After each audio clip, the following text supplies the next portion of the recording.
મારે રણુજા જાવું, અને નીકળે અને એક ગામના ઝાપે પૂગે ને ગામમાં કઈ એવો બનાવ બનેલો અને કઈ ટાણું હશે, કોઈ મરણનો પ્રસંગ હશે, બાપુને કઈ આવકાર કઈ મળ્યો નહીં, હાનનું ટાણું હશે, પોતાને દુઃખ તો થોડુંક થાય, સ્વાભાવિક છે. કોઈ પણ ગામમાં જાય ટાણું હોય એવું અને કોઈ આવો ન કે સ્વાભાવિક છે. પેલા અત્યારે જેવું નહોતું, અત્યારે છે બધું, પણ આવકાર જેવું કઈ છે જ નહીં. એમાં પેલો મોબાઈલ હોય તો મોબાઈલમાં જ બેઠા હોય આખું ઘર, બૈરા ને આદમી બધાય. આપણે ફળિયામાં જઈએ તો પેલા તારા બાપા જાય ને તોય અથર માથું ન કરે, આપણે શું પૂછવું? આ મોબાઈલે તો બાબુ દી ઉઠાડી દીધું. એમને બીજા ભાઈ મળીને એ બધાને જાણ કરી કે ભાઈ તમે આ ગામમાં કોઈ માણા આવે ને તમે એક બટકું રોટલો ન દઈ શકો ભલામણ. અને હવારમાં એમ કહેવાય કે ઈ એમ કે છે કે મારે રણુજા જવાનું છે, રણુજાનો રસ્તો કયો? એટલે રસ્તો કહે કે આ રસ્તેથી જવાય. તો કોકે અહીંયા કીધું કે ભાઈ આગળ એક ગાય મરી ગયેલી પડી છે, બીજા રસ્તેથી જાઓ, અહીંયા આગળ રસ્તામાં ગાય છે મરેલી.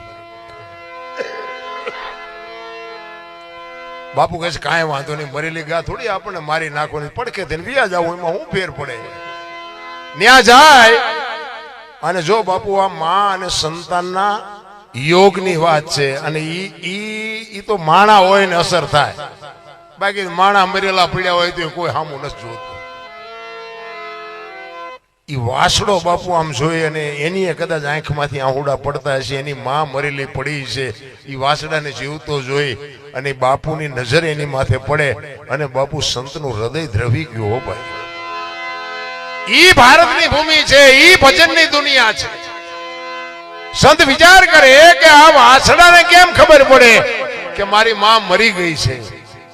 પણ વાસડો વિચારતો હોય છે ને કે મારી માં કેમ ઊભી નથી થતી, મારી માં કેમ નથી ઊભી થતી?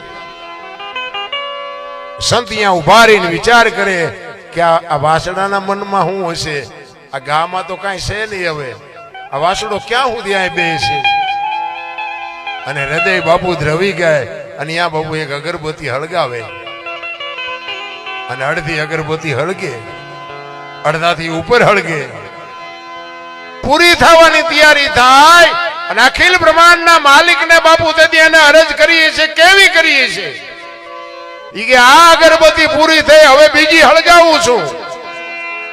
અને બીજી અગરબત્તી પૂરી થયા પેલા જો ગાને બેઠી નો કરીને મારા ખોળિયામાં જીવ રહેવા દઉં તો હું હગરામ નહીં બાપ.